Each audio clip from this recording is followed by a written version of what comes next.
Seuss on Dr. Seuss Day. Good job. You take that out.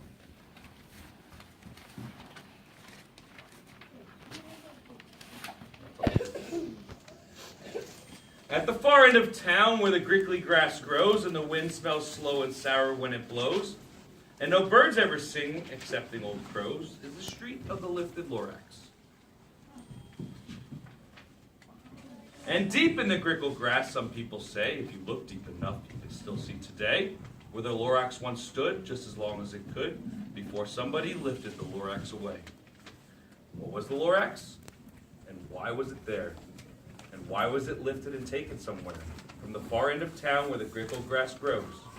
The old Onceler still lives here. Ask him. He knows. You won't see the Onceler. Don't knock at his door. He stays in his lurkin on top of his store. He lurks in his lurkin cold under the roof, where he makes his own clothes out of myth-muffered moof. And on special dank midnights in August, he peeks out of the shutters, and sometimes he speaks and tells how the Lorax was lifted away. He'll tell you, perhaps, if you're willing to pay.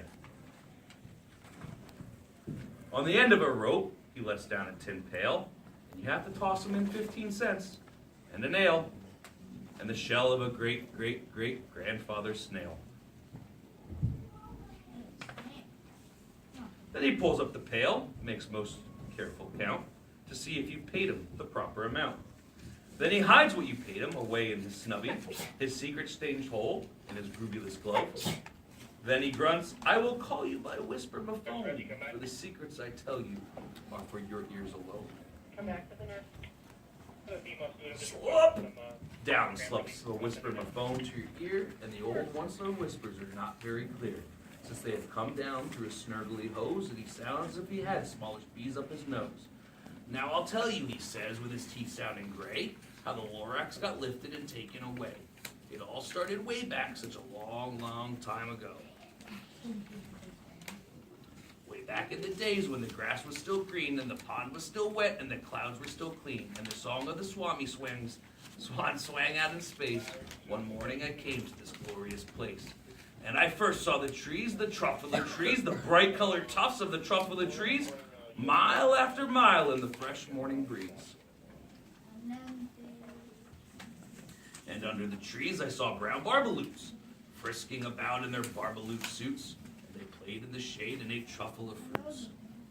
From the ripulous pond came the comfortable sound of the humming fish humming while splashing around. But those trees, those truffle of trees, all my life I've been searching for trees such as these. The touch of their tufts was much softer than silk, and they had the sweet smell of fresh butterfly milk. I felt a great leaping of joy in my heart. I knew just what I'd do. I unloaded my cart. In no time at all, I had built a small shop. Then I chopped down a truffle tree with one chop. And with great skillful skill and with great speedy speed, I took the soft tuft and I knitted a thneed. The instant I finished, I heard a gazoop. I looked. I saw something pop out of the stump of the tree I chopped down. It was sort of a man. Describe him? That's hard. I don't know if I can. He was shortish and oldish and brownish and mossy, and he spoke with a voice that was sharpish and bossy. Mister, he said with a sawdusty sneeze, I'm the Lorax. I speak for the trees. I speak for the trees have no tongues. And I'm asking you, sir, at the top of my lungs. He was very upset as he shouted and puffed. What's that thing you've made out of the truffula tuft?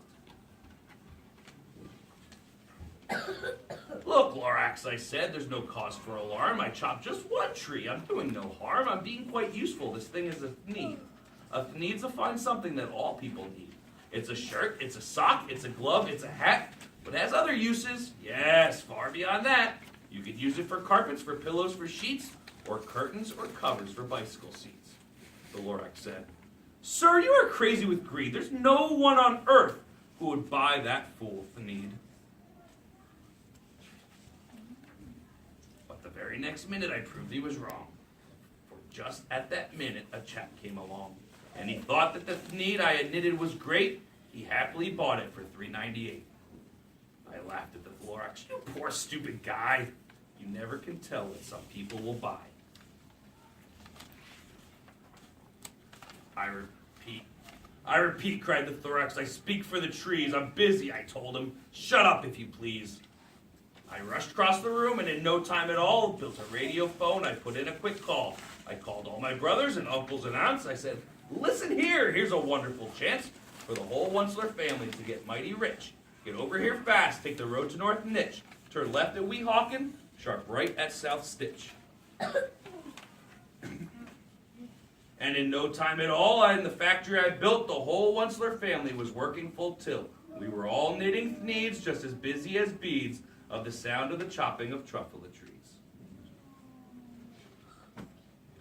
Then, oh baby then, how my business did grow. Now chopping one tree at a time was too slow, so I quickly invented my super axe hacker, which whacked off 4 truffle trees at one smacker. We were making thneeds 4 times as fast as before, and that Lorax, he didn't show up anymore. But the next week he knocked on my new office door. He snapped, I'm the Lorax who speaks for the trees, which you seem to be chopping as fast as you please, but I'm also in charge of the brown barbaloots who played in the shade in their barbaloot suits and happily lived eating truffle of fruits. Now, thanks to your hacking my trees to the ground, there's not enough truffle of fruit to go round, and my poor barbaloots are getting all the crummies because they have gas and no food in their tummies. They love living here, but I can't let them stay. They'll have to find food and hope that they may. Good luck, boys, he cried, and he sent them away. I, the Onceler, felt sad as I watched them all go, but business is business, and business must grow, regardless of crummies and tummies you know. I meant no harm, I most truly did not, but I had to grow bigger, so bigger I got. I biggered my factories, I biggered my roads, I biggered my wagons, I biggered the loads. Of the thneeds I shipped out, I was shipping them forth, to the south, to the east, to the west, to the north. I went right on biggering, selling more thneeds, and I biggered my money, which everyone needs. Then again he came back. I was fixing some pipes when that old nuisance Lorax came back with more gripes. I'm the Lorax, he coughed and he whiffed, and he sneezed and he snuffled, he snargled, he sniffed. Onceler, he cried with a cruffulous croak. Onceler, you're making such smogulous smoke. My poor swami swans, they can't sing a note. No one can sing who has smog in their throat. And so, said the Lorax, please pardon my cough. They cannot live here, so I'm sending them off. Where will they go? I don't hopefully know. They may have to fly for a month or a year to escape from the smog you've smogged up around here.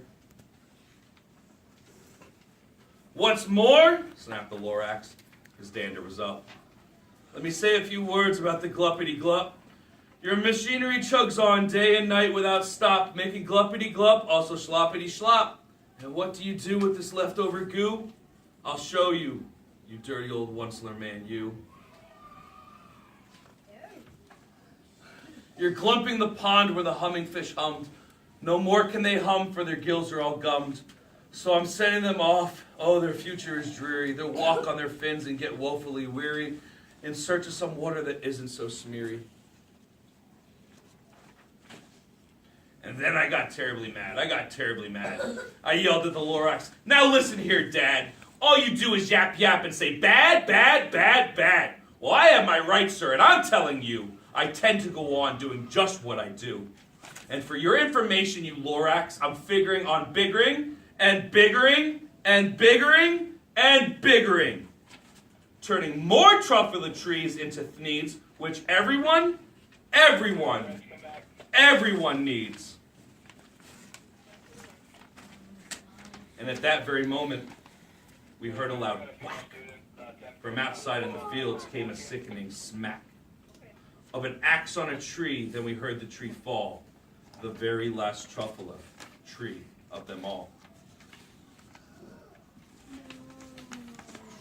No more trees, no more thneeds, no more work to be done. So in no time, my uncles and aunts, everyone, all waved me goodbye. They jumped into my cars and drove away under the smoke-smuggered stars. Now all that was left beneath the bad-smelling sky was the big empty factory, the Lorax, and I. The Lorax said nothing, just gave me a glance, just gave me a very sad, backward glance as he lifted himself by the seat of his pants, and I'll never forget the grim look on his face when he hoisted himself and took leave of this place, through a hole in the smog without leaving a trace. And all that the Lorax left in here in this mess was a small pile of rocks with one word, unless. Whatever that meant. Well, I just couldn't guess. That was long, long ago.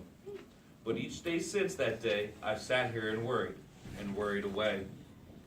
Through the years while my buildings have fallen apart, I've worried about it with all my heart.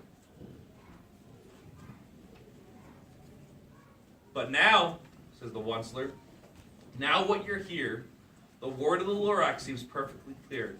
Unless someone like you cares a whole awful lot, nothing is going to get bigger. It's not.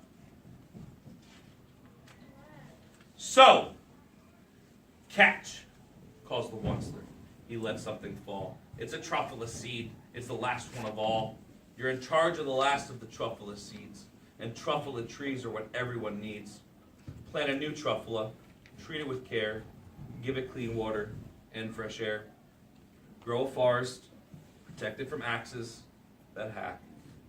Then the Lorax and all of his friends may come back.